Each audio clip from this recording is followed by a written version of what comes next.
democratic India must grow rapidly to meet the aspirations of 1.25 billion people.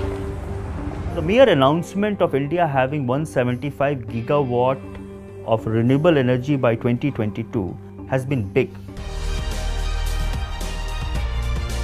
India making this move could be pivotal for the whole industry and for the whole world. For India, renewable energy is the new source of oil. For the renewable energy to really be useful, we got to capture the solar, wind and hydro all three together, especially the way the Indian peninsula has been blessed with.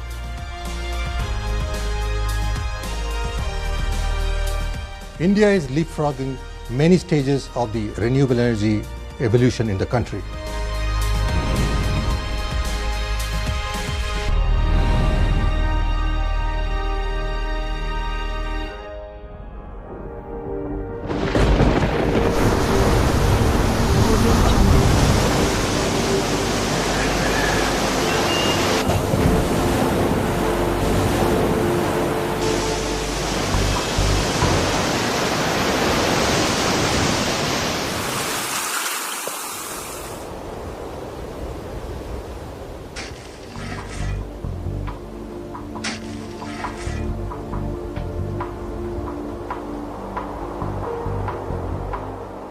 The world is being battered by extreme weather events with increasing frequency.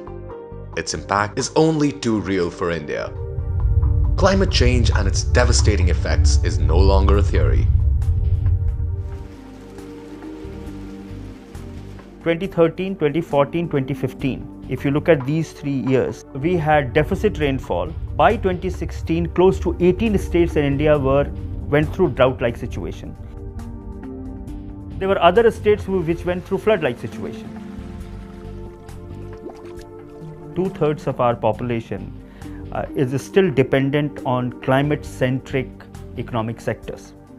Whether it is agriculture, forestry, fisheries, things that we have to do with water, forest and land. And these sectors are going to be deeply impacted by the changing climate. Climate change is caused by the rising levels of carbon dioxide or CO2 in our atmosphere. CO2 traps heat, leading to rise in the global temperatures.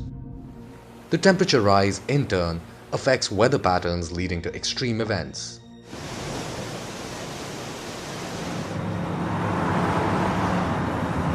The more fossil fuel we burn, the more CO2 we release in the atmosphere.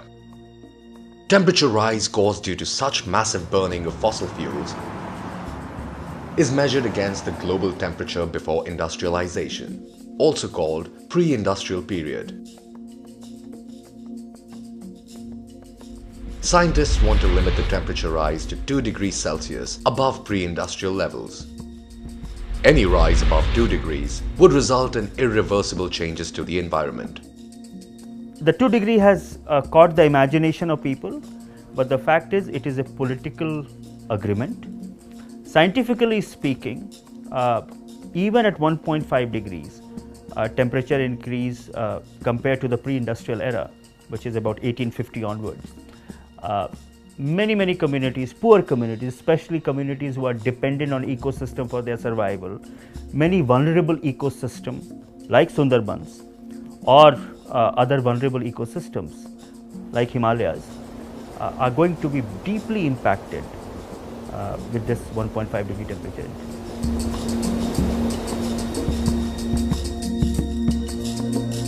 Global bodies like the UNFCCC bring together national leaders to chalk out a strategy to combat climate change. Efforts revolve around speedy deployment of smarter, greener technology that reduces carbon emissions. This includes transforming electricity generation, which in 2014 contributed to 25% of all carbon emissions in the world.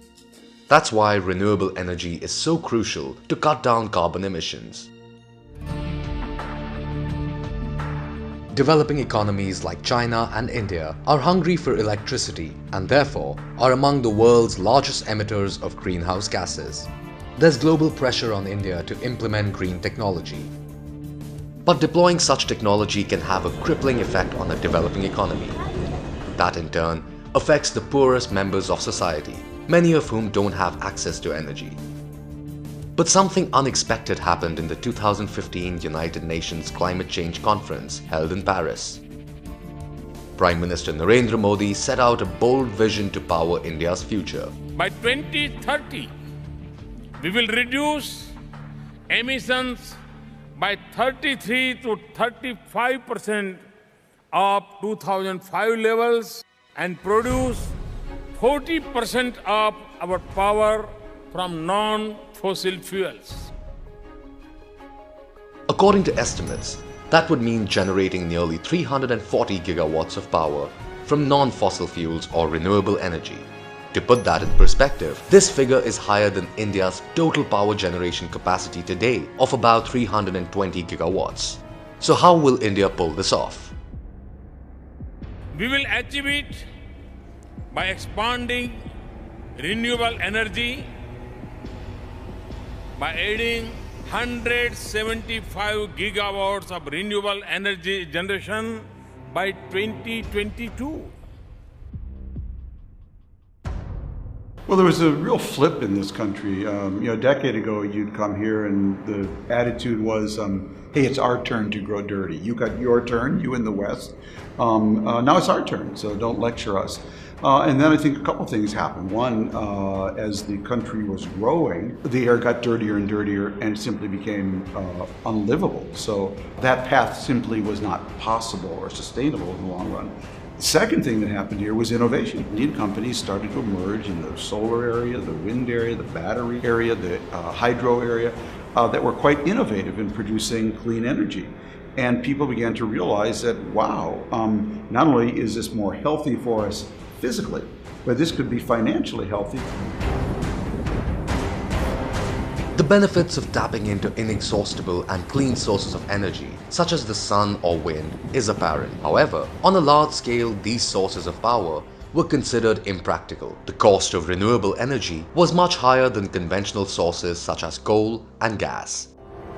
Importantly, the reliability of such power was always called into question. After all, solar power can only be generated when the sun shines. Wind turbines turn only when wind blows.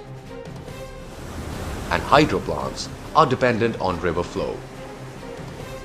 However, a new generation of technology is not only making renewable energy not only reliable, but also reducing the cost of generation to a fraction of what it was just 5 years ago. Despite all this, India faces a tremendous challenge to bring its vision to fruition. To help meet its targets, gigantic renewable energy plants are being set up across the country. These plants are set to change the face of renewable energy in India forever.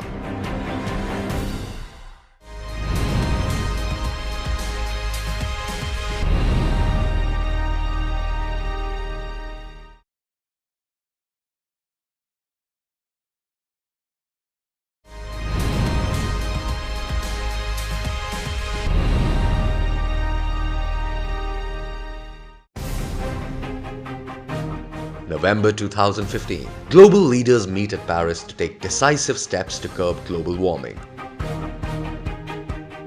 India reveals a bold new vision of generating 175 gigawatts of power through renewable sources of energy.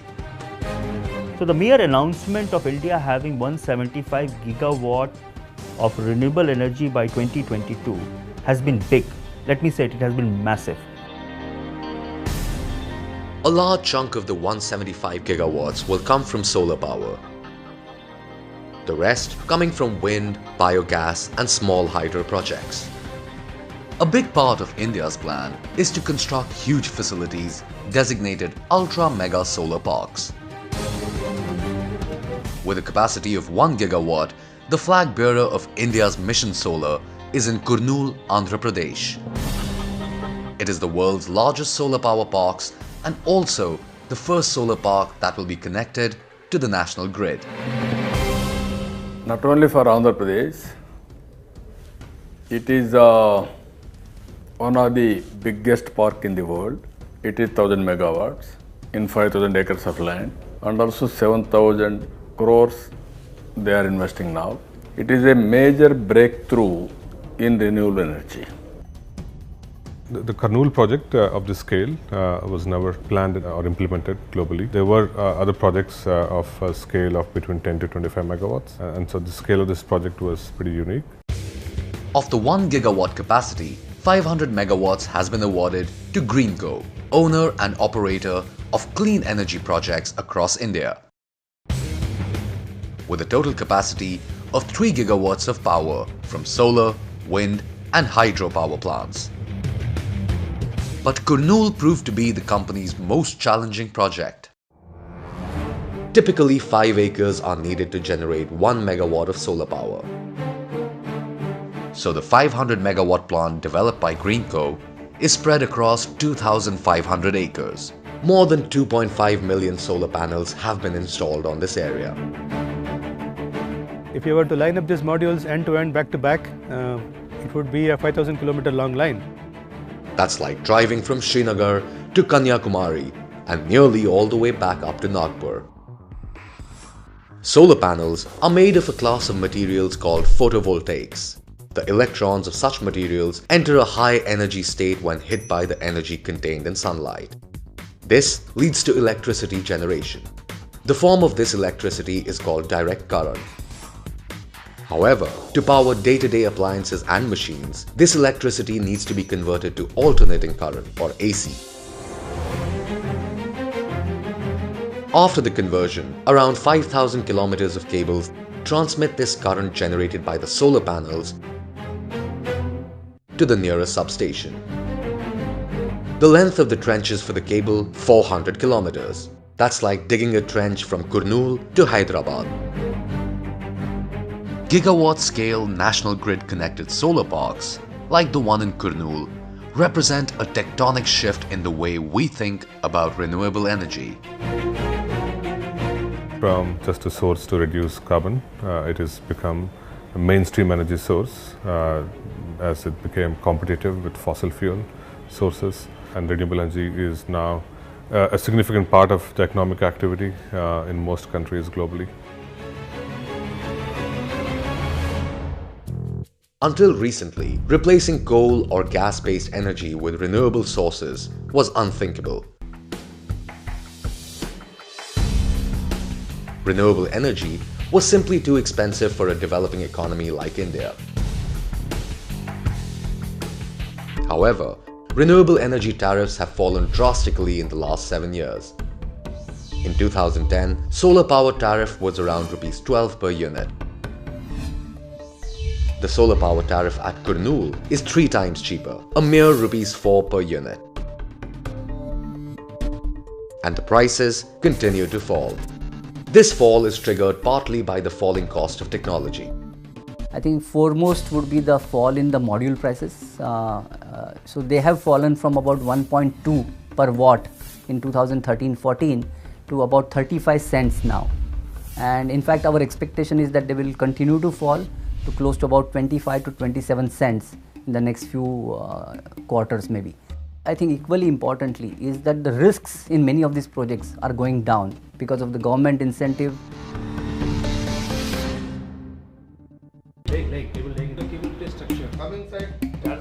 There are 2 major risks for solar power players. Acquisition of thousands of acres of land and finding buyers for the power generated by the plant. Both these issues can be addressed through changes in policy. That's exactly what India has done. Now, if you look at the solar parks, they provide you with the land. So land availability is not a constraint. Along with that, the government has ensured that all the key solar parks that come through, they will be adequately connected to the grid through transmission via the green energy corridors. What this means is that solar power operators like Greenko don't have to worry about selling the power they generate. They have assurances that the power they generate will be bought by a central organization. That in turn creates a virtuous cycle. Banks and other financial institutions are willing to lend money at lower interest rates for projects operating out of solar parks. Imagine that a country of 1.3 billion people makes the kind of ambitious commitment to clean energy that India has. Clean tech is going to become cheaper, it's going to become smarter, and then it'll become more available to more people, and the curve will get steeper and steeper. So I think India making this move could be pivotal for the whole industry and for the whole world. Generating energy at a gigawatt scale and feeding the grid brings with it a huge challenge. Renewable energy sources like solar, wind or hydro are unpredictable or seasonal. However, grid stability depends on reliable and predictable power supply. Without that, there would be a mismatch between supply and demand, leading to power outages. So how can renewable energy generation become more predictable and reliable? Renewable power operators are coming up with new strategies to counter such variability. For the renewable energy to really be useful, we got to capture the solar, wind and hydro, all three together, especially the way the Indian Peninsula has been blessed with. Greenko has diversified into wind, solar and hydropower. Solar plants allow the company to generate power during the day, while their wind turbines kick into high gear at night. And during summer and monsoon months, their hydropower plants complement their overall energy generation. This allows Greenko as a company to generate power 24/7, similar to fossil fuel powered plants.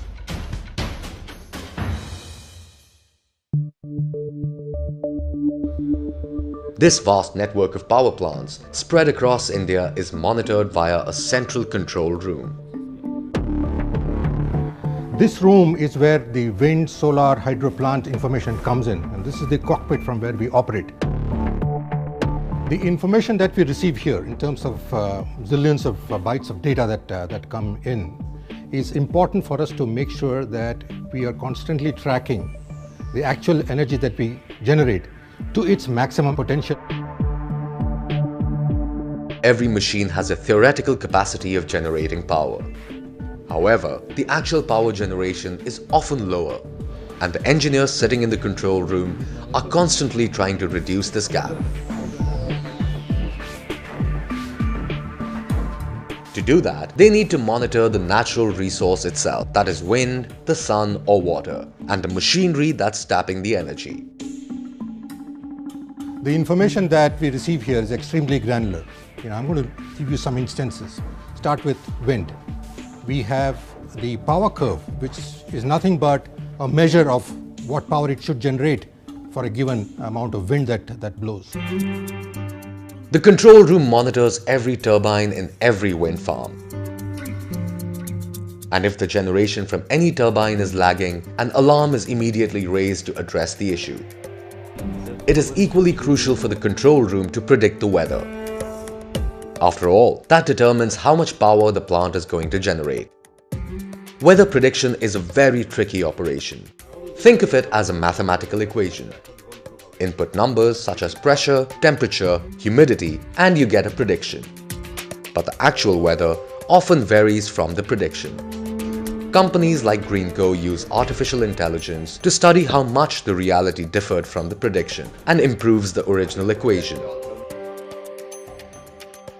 These are the 21 hydro plants that we have, and as you can see here, the ones with the orange color are the ones which are not receiving water. However, we have some plants in the Himachal that are receiving water, and you can see in these 4 plants we are actually over the 100 level. That's what we call as the overload, so we are able to get sufficient amount of water. Meanwhile, a cloud hovers somewhere over a solar power plant, and the control room immediately notices the effect. You can see here the power generation is suffering here either because of some cloud cover that has come onto that region, and as the cloud cover passes by, you are able to get it back. So in other words, sitting over here and looking at these screens, you are able to precisely find out what is the performance of your plant at this point in time and be able to take quick decisions.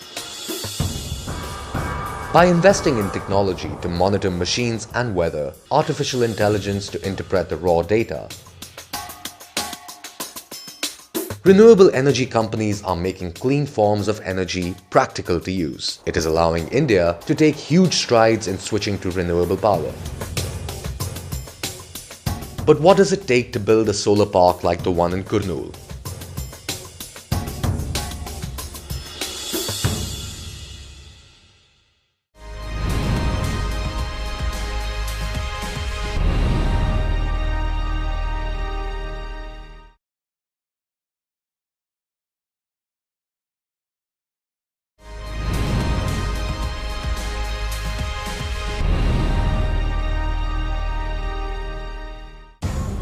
Frenetic activity grips 5,000 acres in the Kurnool district of Andhra Pradesh, site of a 1 gigawatt ultra mega solar park.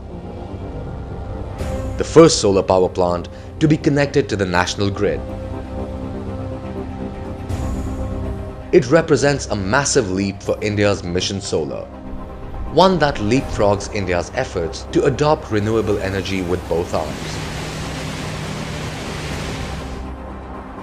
The largest parcel of the solar plant, producing about 500 megawatts, is being developed by Greenko. It is the biggest project that has been done by any single developer in India. India has committed itself to set up 100 gigawatts of solar power by 2022. 60% of this target, or 60,000 megawatts, will be met by large-scale power plants.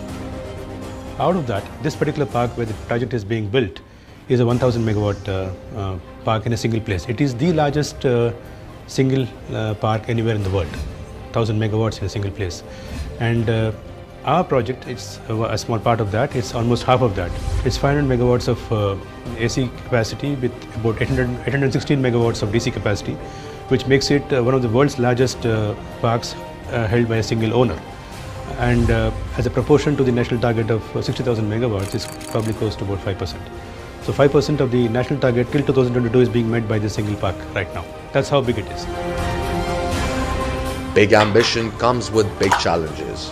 On this project, Greenko has less than half the time to have it operational. Normally, it would take 3 times longer to complete a project of this scale. What we're trying to achieve in 6 months, it typically takes 12 to 18 months for any good season play in India. Elsewhere in the world, it takes usually 3 years. What explains the rush? For that, we need to go back to the target India has set for itself. Right now, renewable energy sources contribute 51 gigawatts of power. That's roughly 6% of India's total power generation. To reach the target of 175 gigawatts by 2022, India will have to add 25 gigawatts of renewable power every year between 2017 and 2022. And that will only take the share of renewable energy to 19% of India's total power mix. Meanwhile, India's hunger for power is set to grow. According to International Energy Agency, India's power requirements will surge to 1,000 gigawatts by 2040. That's nearly 3 times the power India generates right now. With the right push, over 50% can come from renewable energy and nuclear sources. The Kurnool Ultra Mega Solar Park will act as a blueprint for future large-scale renewable energy projects. The project of this scale again was something which we have not embarked as a group in this timeline. So we had certain doubts, or we had to educate ourselves, we had to prepare ourselves, and also bring in the confidence across all the stakeholders, our contractors, our supply chain partners, our financing partners, the board and the global institutions which need to support this. We took that leap of faith. Greenko managed to raise $500 million within 30 days. It's a reflection of the confidence that financial institutions have in the renewable energy sector. Meanwhile, planners went into a huddle to figure out the best way to execute this project. So the typical way you do a project is you do engineering and you come to your procurement and you come to your construction. So it's normally sequentially placed. We didn't have the luxury of that. So we had to crash processes and activities so that they ran parallelly. Every few weeks we had a different challenge and different problem to solve. A large project is complex even in the best circumstances, but when you're up against a tight deadline, even the smallest of errors can derail the execution.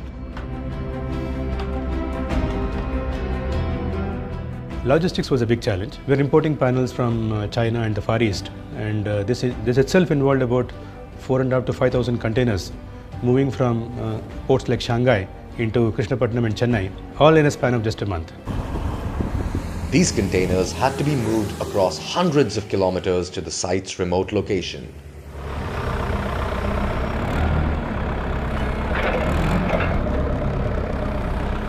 Because these are large containers, 45-foot trailers which require 45-foot trailers. We had a big problem in actually arranging the trailers. So we had to look all over the country to bring trailers into these ports and then move them to the site.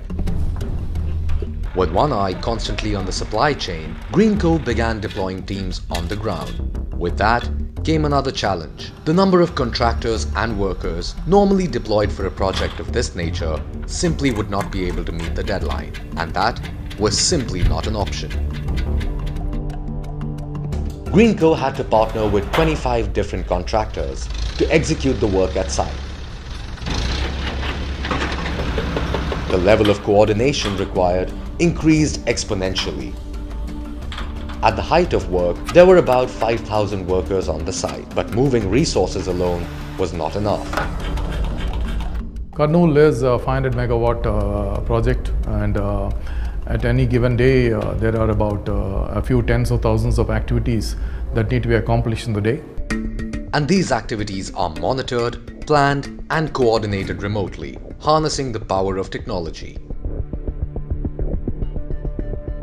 Complex projects being delivered to stiff timelines, the only way that can be done is to break these tasks to simpler actionable insights and provide them back as a single source of truth to all the decision makers in the food chain that need to take a call. In this current world, to implement the business successfully, technology is key, especially for us, where we are putting ourselves into a challenging and ambitious timelines and size of projects with the timelines. For me, the data is key. We needed something out of the box, something that would quickly integrate decision makers, execution, various points on the ground for supply chain, and ensure seamless information flow. To do this, every single bit of information is collated and fed to a central control center. Using intelligent algorithms, the information is analyzed and put forth as actionable data. It's a bird's eye view to minutely monitor progress being made and to address any issue that may crop up. The room you see at the back is, we call it the war room. The idea of the war room is to get real-time information from the site where the work is happening into the decision-making process at the head office here. We have the entire logistics chain being captured. So I know how many trucks are moving out of factories, how many trucks are in transit, how many containers are in transit, how many have reached the site, how many have been sent back after unloading. The entire end-to-end view of your supply chain, whether it's imports or domestic. That's one data point that you have there, streaming live into the war room. The other equally important part is we have the progress of work getting captured in real time. So how many piles have been done, how many panels have been erected, how many of your control rooms are being built, and we have photographs being sent at 2-hourly intervals which also get captured into the image database. It's not just technology, but it's also trying to blend it into the manner, into the workflows that the business currently is running this project. So we had close to 20 tabs being given to our field execution supervisors who were putting down the data as and when it happened, signed off by quality, and that data stream coming into the war room here, which gave a sense of where we were going and where we were not actually showing progress, and which required remedial action. Public social media platforms like WhatsApp were connected to the war room. Groups were created for various teams such as engineering, execution, supply chain, and quality issues. By integrating commonly used apps into its project planning, Greenko managed to cut down the learning curve for its teams. So all we do is unintrusively join the group and find out what's happening there. So it allows us to eavesdrop and understand what challenges they're facing and bring them back into the management and say, hey, what can you do about some of these challenges that they're having? Man, machine, and an intelligent hive of circuitry have kept the project on track. It exemplifies that India's ultimate aim, while lofty, is not impossible to achieve.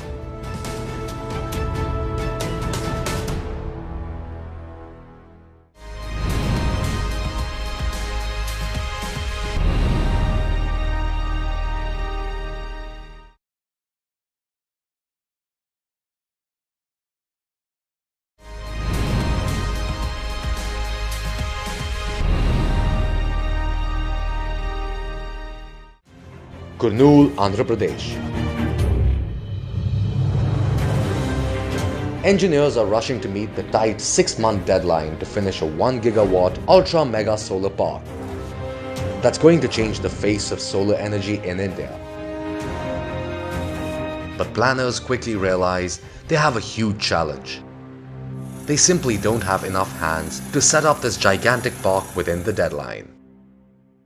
It was extremely difficult to do this kind of scaling with the normal process of recruitment and training. What we decided to do instead was to do a little bit of out-of-the-box thinking. The choices we had is obviously to bring these large teams from various parts of the country, or to find a way to train semi-skilled and skilled teams within 100-kilometer radius of the project location.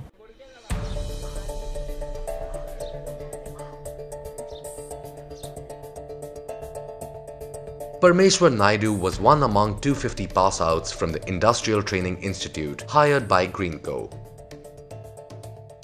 Parmeshwar was looking for a job that would lend more meaning to his work, offer him better growth opportunities. Unfortunately, such opportunities are hard to come by in a remote area like Kurnool. But the Kurnool Ultra Mega Solar Park came as a ray of hope. We established the training centers, our larger implementation facilities, whereby we are hiring actually localized polytechnic and ITI graduate students and training them specific towards solar and wind and hydro implementation and operational capabilities. This project has a bigger impact beyond just the energy and the cost of energy. It did create a huge pool of trained resource base for the country. Renewable energy is a labor-intensive industry. According to some estimates, this sector will create 1.1 million jobs by 2022. But the skills required for the sector are scarce, so even the skilled workforce in the country needs to be brought up to speed.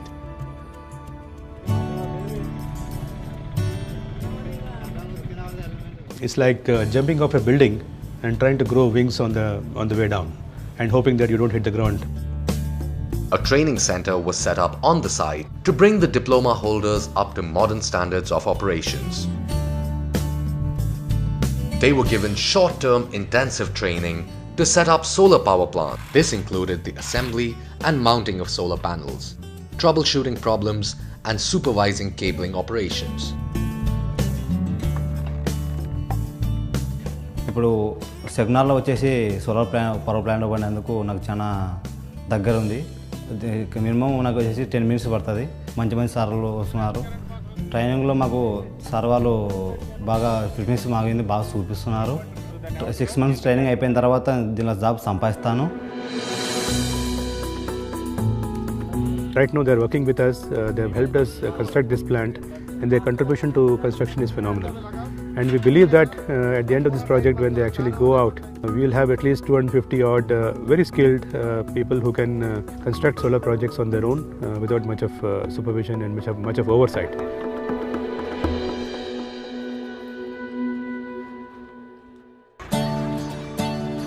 The plant has also brought other benefits in its way. Today, residents of Sekunala enjoy the benefits of well-paved roads, sewer lines, and RO plant to purify drinking water. ఇలాంటి solar project ఇండియాలో ఎక్కడైనా సరే వస్తే అటువంటి area వాళ్ళు కూడా బాగుపడతారని మేము సంతోషపడుతున్నాం sir.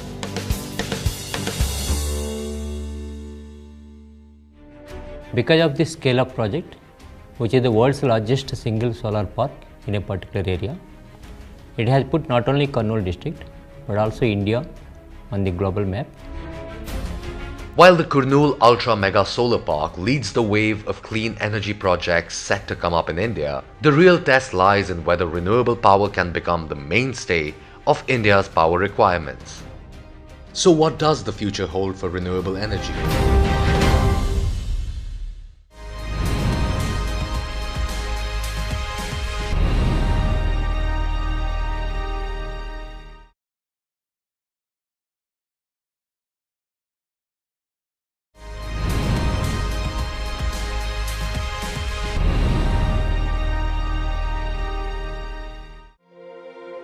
The Kurnool Ultra Mega Solar Park, the first solar plant in India to feed directly into the grid.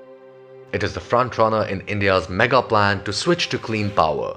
The project highlights the maturity and advancement of the renewable energy sector in India and is an important first step to reduce our dependence on fossil fuels such as coal, gas or oil to generate electricity. Well, if you talk to people in the energy business here in India, a country of 1.3 billion people, they'll tell you it's very, very unlikely that India will ever build another new coal or gas plant. Renewables are becoming simply too attractive. It's highly important to make renewable energy as a backbone of our energy system, which is largely dominated by coal at this point. Fossil fuels such as coal, gas and oil not only pollute the environment, but also cause a big drain on India's economy, since most of these fuels are imported into the country. Raw materials like coal or oil are commodities, and commodities don't benefit from knowledge. If you put the price of commodities on a graph, they are what economists call a random walk. So prices go up and down depending on supply and demand, but basically they stay within a band. Solar energy, wind power, batteries, hydro, those are manufactured technologies. They benefit from learning curves. The more you learn, the more the price goes down. The more the price goes down, the demand goes up. The more the demand goes up, the more you get to learn. So how do we make renewable energy the mainstay of India's energy requirements? Whether or not it becomes a mainstay, it is going to be more determined by how the technology evolves as far as storage systems are concerned. Intermittent supply of renewable energy can be addressed through storage solutions such as batteries. For instance, solar power generated during the day can be stored in batteries and then fed into the grid at night when demand for electricity peaks. It is the next logical step in the evolution of the renewable energy sector. The past 10 years, Greenko was focused and put efforts to bring the renewable energy on par with the fossil fuel energy in terms of cost. Today we have taken renewable energy projects to a gigawatt scale, which are capable of supplying energy to large-scale industries. Now, Greenko is taking the lead in making the renewable energy available round the clock through large-scale and cost-effective storage solutions. However, the cost of storage is currently extremely high. If you have to actually implement a project using along with a storage system, the cost of generation is still continues to be double of what it is, for a regular solar project. So if the storage costs decline, and we are expecting them to decline going forward, but the pace of decline will clearly determine whether renewable energy becomes the mainstay of the overall energy markets or not.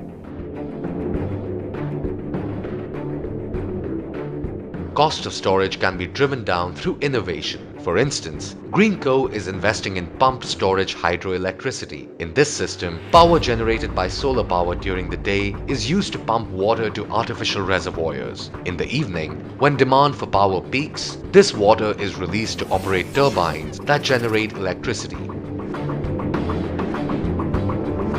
Another way to bring down costs of any technology is to scale up the demand.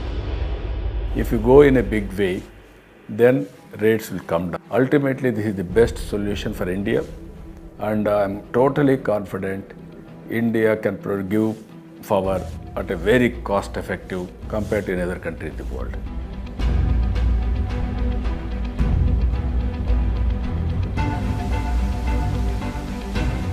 The holy grail in all of these is storage. Will we get batteries that big and that lasting?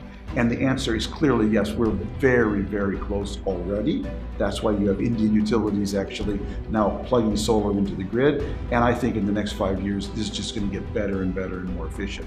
And then as the price of those panels go down, you have a real bingo when you put those two together. For India, the renewable energy is the new source of oil. The economic activity which renewable energy can create in the next 5 years, in terms of investments, economic activity, job creation, other forms of social impact, can be much higher than any other oil and gas sector can have in the country.